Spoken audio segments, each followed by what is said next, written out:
کہ آئین میں اور شریعت میں تصادم نہیں ہے، یہ کوئی لفظی نزاع ہے، تعبیر کا اختلاف ہو سکتا ہے، حقیقت کا کوئی اختلاف نہیں.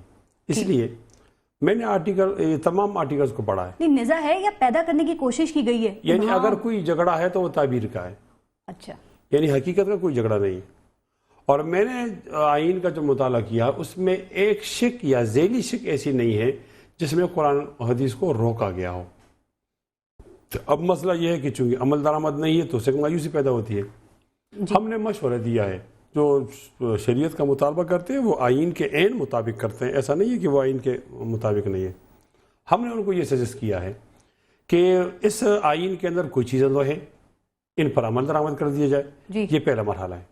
دوسرے مرحلے میں ایک اسلامی نظریاتی کونسل ایک آئینی ادارہ ہے، اس کا کام یہی ہے کہ تمام مکاتب فکر کے لوگ بیٹھ کر اس کی تشکیل کریں، قانون سازی، جتنے بھی سفارشات ہیں اس کو اٹھا کر لے جایا جائے اور اس پر قانون سازی کر دی جائے. 2 مرحلے ہو گئے. اس کے بعد دیکھا جائے کہ قرآن سنت کے کون سے امور باقی رہ گئے ہیں جو نہ تو پہلے آئین کے اندر موجود تھے اور نہ اسلامی نظریاتی کونسل کی سفارشات پر. ان کے لیے ٹائم فریم دیا جائے اسی اسلامی نظریاتی کونسل کو کہ آپ اس کو آئینی شکل دے دیں، قانونی شکل دے دیں. لیکن جو اس کو غیر شرعی کہہ رہے ہیں وہ تو اس نظام پر یقین نہیں رکھتے. میں عرض کرتا ہوں 3 مرحلوں کے اندر 3 قسطوں کے اندر آپ یہ گاڑی خرید سکتے ہیں، اور 3 مرحلوں کے اندر آپ یہ کہہ سکتے ہیں کہ اب ہمارا آئین مکمل قرآن و سنت کے مطابق ہے. ٹھیک ہے. ایک بات اور سمجھاتا ہوں. فلسفہ کے جتنے ماہرین ہیں وہ یہ کہتے ہیں کہ 2 چیزوں کے درمیان کیا نسبت ہوتی ہے. ایک کو کہتے ہیں تباین، بالکل مخالف. ایک کو کہتے ہیں توافق. توافق کا معنی بالکل ایک جیسے. ایک چیز کا نام ہے تداخل. تداخل کا معنی یہ ہے کہ کوئی چیزیں تو اندر ہیں، کوئی چیزیں ڈالنی پڑیں گی. ٹھیک. میں اس لیے اس لہجے میں بات کرتا ہوں کہ جو لوگ یہ کہتے ہیں کہ یہ آئین اسلام کا خلاف ہے تو میں ان سے یہ کہتا ہوں کہ آپ دیکھیے کہ اس میں نسبت تداخل ہے. کیا معنی؟ کوئی چیزیں ہیں، کوئی چیزیں اور ڈالنی ہوگی. ٹھیک ہے. ایک اور بات، یہی آپ کا وہ فارمولا ہے جو آپ نے کہا میرے پاس فارمولا ہے جس کے تحت جو ہے وہ متنازع جو ایشوز ہیں وہ سالو ہو سکتے ہیں. یہ بھی ہو سکتے ہیں، اور میں آگے جا کر اور بھی بہت ساری اس کی تفصیل بتاؤں گا. میں ایک بار اور بتاتا ہوں کہ شریعت کے بارے میں خوف بھی نہیں ہونا چاہیے، یہ ٹھیک مطالبہ ہے. اور آپ کہتے ہیں کہ رول ماڈل کیا ہوگا، تو ہمارے پاس سعودی عرب کا رول ماڈل بھی موجود ہے. ہمارے پاس ملائیشیا کا رول ماڈل بھی موجود ہے. ہمارے پاس رول ماڈل موجود ہے ایران کا بھی موجود ہے. ہمارے پاس وہ رول ماڈل بھی موجود ہے جس کو لوگ مثال کے طور پر پیش کرتے ہیں.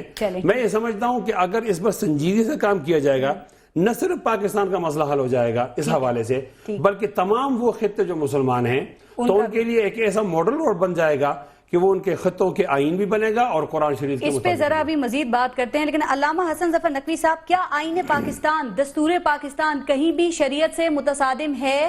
کیا آئین پاکستان کہیں بھی شرعی تقاضوں کو پورا کرنے میں کمزور نظر آتا ہے آپ کو؟ اور جن لوگوں نے جن علماء نے 73 کے آئین پر دستخط کیے تھے ان کے بارے میں کیا کہیں گے آپ؟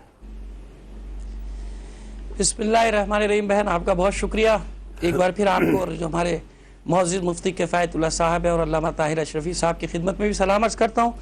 بی بات اتنی سی ہے کہ میں ایک تاریخ کا ورق پلٹنا چاہتا ہوں آپ کے سامنے کہ کل میں نے ایک بہت بڑے مذہبی جماعت کے مذہبی رہنما کی تمام چینلز پہ اعلان سنا اور وہ ببانگ دہل کہہ رہے تھے کہ شریعت کا مطالبہ کوئی غلط مطالبہ نہیں ہے، یہ 18-19 کروڑ عوام کا مطالبہ ہے. یہ ایک بہت بڑا مغالطہ میں دور کرنا چاہتا ہوں. یہ ان کی بات بالکل ایسے ہی ہے جیسے ضیاء الحق نے ایک ریفرینڈم کرایا تھا کہ کیا آپ پاکستان میں اسلامی نظام چاہتے ہیں، اور اگر اسلامی نظام چاہتے ہیں تو میں 5 سال کے لیے صدر ہوں. آج جو یہ بات کریں نا شریعت کے نفاذ کے اور ان کو شیلٹر فراہم کر رہے ہیں، یہ وہی لوگ ہیں کہ اگر سب چاہتے، کون نہیں چاہتا، کون اس کی مخالفت کرے گا؟ بی آپ بھی مخالفت نہیں کریں گے، سب کہتے ہیں اسلامی شریعت نافذ ہونی چاہیے. جی لیکن یہ وہی بلیک میلنگ ہے، ایموشنل بلیک میلنگ کرتے ہیں یہ لوگ کہ اگر آپ یہ چاہتے ہیں کہ اسلام آئے گا تو وہ طالبان کے ذریعے سے آئے گا. یہ ناممکنات میں سے ہے. لوگ احمقوں کی جنت میں رہتے ہیں جو یہ سمجھتے ہیں کہ اس طرح وہ بندوق کے بل بوتے پر ایک مسلم معاشرے کو، جہاں آج بھی دنیا کے دوسرے ملکوں سے زیادہ اچھے مسلمان رہتے ہیں، ایک دوسرے خیال کرتے ہیں، ایک دوسرے کا احترام کرتے ہیں، ایک دوسرے کے دکھ درد میں کام آتے ہیں. اور ایک بات اور میں آپ صرف 2 منٹ چاہتا ہوں پھر بے شک آپ مجھے ٹائم نہ دیجیے گا. میں ایک بات کی حمایت کرتا ہوں، تعریف کرتا ہوں 1000 اختلافات کے باوجود مولانا عبدالعزیز صاحب کی، کہ ان کے جو دل میں تھا کل انہی نے وہی کہہ دیا. ایسے آدمی کو ہونا چاہیے بالکل 2 ٹوک. انہی نے جو شریعت کے نفاذ کی بات کی، لال مسجد کے سانحے کا تو سب ذکر کرتے ہیں، اس سے پہلے کے حالات کا ذکر نہیں کرتے کہ اسلام آباد میں ہو کیا رہا تھا. امر بالمعروف کی فورسز گھوم رہی تھی ڈنڈا بردار.